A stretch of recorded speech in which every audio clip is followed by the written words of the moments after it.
असम नेपाली साहित्य सभा केन्द्रीय समितिको आयोजनामा विश्वनाथ जिल्ला समिति र नेपाली विभाग विश्वनाथ महाविद्यालयको सहयोगमा एक दिवसीय राष्ट्रिय संगोष्ठी भव्यताको साथ सम्पन्न भएको छ।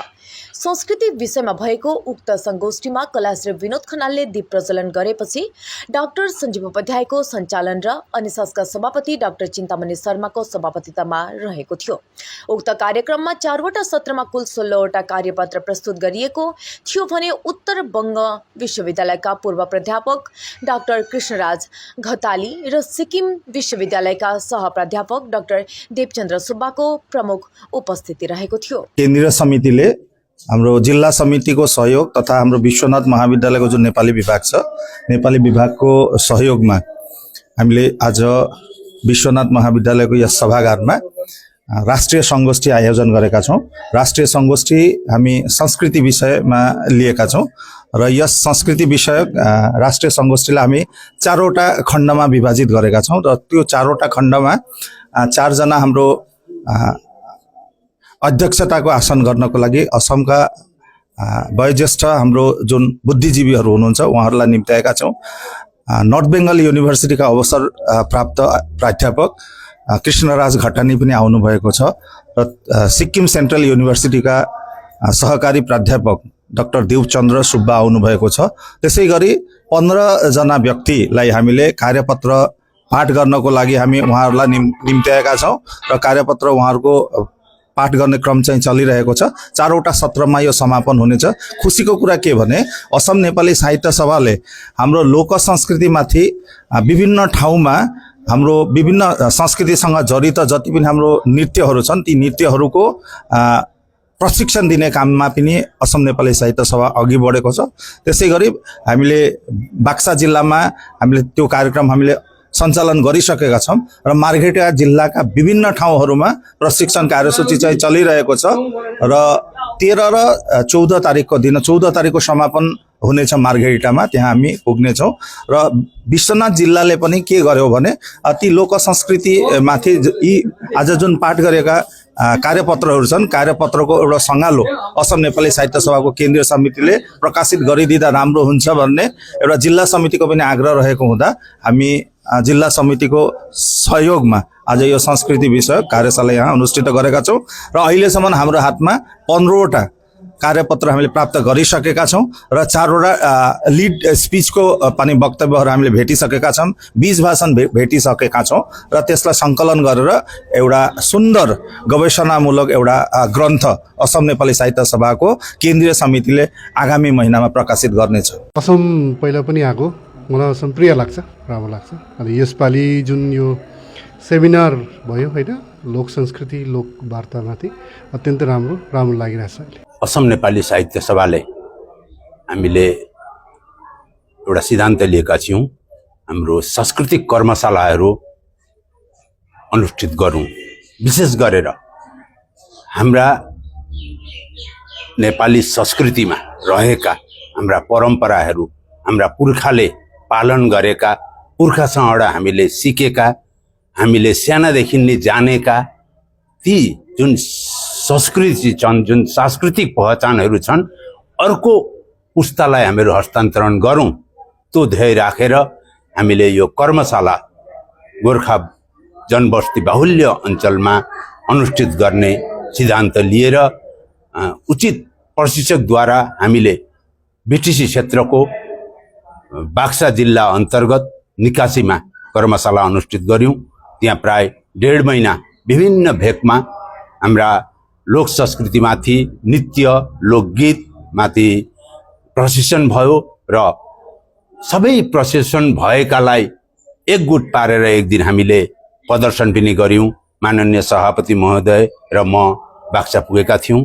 त्यसपछि अर्को कर्मशाला असमको पूर्वी प्रान्त मार्घेटा जिल्लामा प्रशिक्षण भइरहेको छ। विगत 1.5 महिनादेखि गोर्खा बाहुल्य अञ्चल हो, विभिन्न ठाउँमा त्यहाँको जिल्ला समितिले प्रशिक्षकद्वारा हाम्रा लोक संस्कृतिहरू प्रदर्शन गरेर त्यहाँका नवयुवकहरूलाई प्रशिक्षण दिएर हामीले जुन हस्तान्तरण गर्ने काम हाम्रो संस्कृतिको त्यो गरिरहेका छौं र त्यसको पनि आउँदो 14 जुनको दिनमा मार्गरिटाको इन्डिया क्लबमा प्रदर्शन हुनेछ, त्यहाँ पनि हामीहरू पुग्नेछौँ। र ती दुईवटा कर्मशाला भए र यो विश्वनाथको चाहिँ अलग किसिमको हो। यहाँ चाहिँ हामीले के गरेका भने एउटा कार्यपत्र, विभिन्न विधाहरू, हाम्रा परम्परा, संस्कार, लोकोक्ति, भौतिक, हामीहरूका यिनीहरूलाई विभिन्न श्रेणीमा विभाजन गरेर विभिन्न व्यक्तिहरूलाई हामीले एउटा एउटा विषयमा कार्यपत्र प्रस्तुत गर्न दियौँ र सिक्किमबाट केन्द्रीय विश्वविद्यालयका प्राध्यापक देवचरण सुब्बाज्यूलाई निमन्त्रण गर्यौँ। ठिक त्यसरी नै हामीले अर्का बङ्गालबाट घतानीज्यूलाई बोलाएर बीज भाषण सुन्यौँ र असमकै विभूतिहरू जो लोक संस्कृतिमा अध्ययनरत हुनुहुन्छ उहाँहरूलाई एउटा एउटा विषय दिएर कार्यपत्र प्रस्तुत गरेर 4वटा सत्रमा विभाजन गर्यौँ र अहिले 2वटा सत्र सकिएर अहिले 3य सत्र सुरु हुँदैछ। अपार सहयोग मिलेको छ र यो कार्यक्रम असम नेपाली साहित्य सभा, विश्वनाथ जिल्ला समिति र असम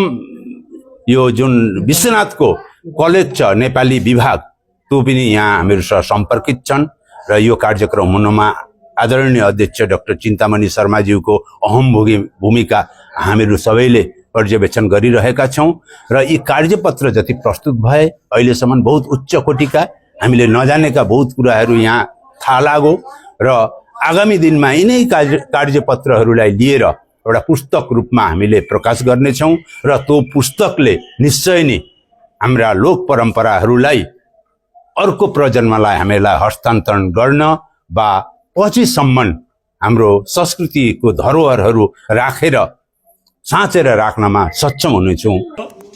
असम नेपाली साहित्य सभाको उद्योग, विश्वनाथ जिल्ला समिति र विश्वनाथ कलेज साहित्य विभागले जुन यहाँ सङ्गोष्ठी राखेको छ साँच्चै नै सराहनीय छ। यो विशेष गरेर हाम्रो गोर्खाली लोक संस्कृतिका रीतिरिवाज, परम्परा, संस्कार सम्बन्धीमा कार्यपत्र प्रस्तुत गर्ने जुन जमर्को लिएको छ साँच्चै नै सराहनीय छ। यस कार्यद्वारा आउने दिनहरूमा हाम्रा नयाँ पिँढीहरूलाई हाम्रो परम्परा, हाम्रो लोक संस्कृति, लोक भाका सन्दर्भमा धेरै ज्ञान पाउनेछन् र हाम्रो यसै गरी नै हाम्रो लोक संस्कृतिको झगडा हुन्छ जस्तो मलाई लाग्दछ।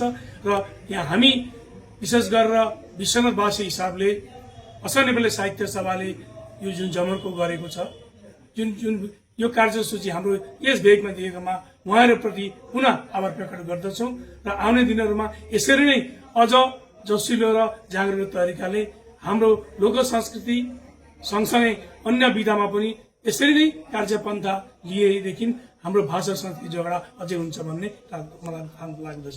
यहाँ आज विश्वनाथ कलेजमा जुन राष्ट्रिय सङ्गोष्ठी हुँदैछ यो हाम्रा लागि अत्यन्त आनन्दको कुरा हो। यो सङ्गोष्ठीको जुन मूल विषयवस्तु थियो हाम्रो संस्कृति हामी सबैलाई नै थाहा छ, तर यसको एउटा शैक्षिक पुनरावलोकन गर्नु, फर्केर हेर्नु, अरू त्यसलाई शैक्षिक रूपमा उपस्थापन गरेर आलोचनामा राख्नु यो ठुलो एउटा सशक्त पदक्षेप हुन्छ नेपाली साहित्य सभाको र यो हाम्रा लागि सबै अति उत्साहवर्धक हो र यसले भविष्य पिँढीलाई एउटा नयाँ प्रकाश देखाउँछ भन्ने हामी आशा गर्दछौँ। अनि यो यतिमै नटुङ्गिएर यो जुन सङ्गोष्ठी भयो यसका कार्यपत्रहरू लिखित रूपमा एउटा पुस्तकका रूपमा निक्लिए र साथै यहाँ जो विद्वानहरूले जो कार्यपत्रहरू यहाँ पाठ गर्नुभयो त्यो मात्रै होइन, अरू पनि हाम्रा विद्वानहरू धेरै हुनुहुन्छ, उहाँहरूसँग पनि यो विषयमा अरू कार्यपत्र सभाले आह्वान गरेर लिएर सङ्गोष्ठी बाहेक पनि लिएर एउटा राम्रो पुस्तक प्रकाश गर्न सक्दा साहित्य सभाको यो ठुलो पदक्षेप हुन्छ जुन चाहिँ अघि पछि भएको छैन र यसमा हामी आशावादी छौँ। यो नयाँ जुन अत्यन्त साहसी साहित्य सभाको जुन अहिले केन्द्रीय नेतृत्व छ उसले सरकारी जुन सुविधाहरू दिएको छ, आर्थिक जुन अनुदानहरू दिएको छ त्यसबाट एउटा यस्तो खालको पदक्षेप लिनुहुन्छ उहाँ विद्वानहरूले भन्ने आशा गरेर म यहाँ यो सङ्गोष्ठी चलाउनमा, परिचालना गर्नमा जो सब कोहीले यहाँ अंशग्रहण गर्नुभयो उहाँहरूलाई म हार्दिक धन्यवाद र कृतज्ञता ज्ञापन गर्न खोज्दछु। अनि एकजना चारलीवासी, एकजना साहित्य प्रेमी व्यक्तिका रूपमा म गर्वित छु। धन्यवाद।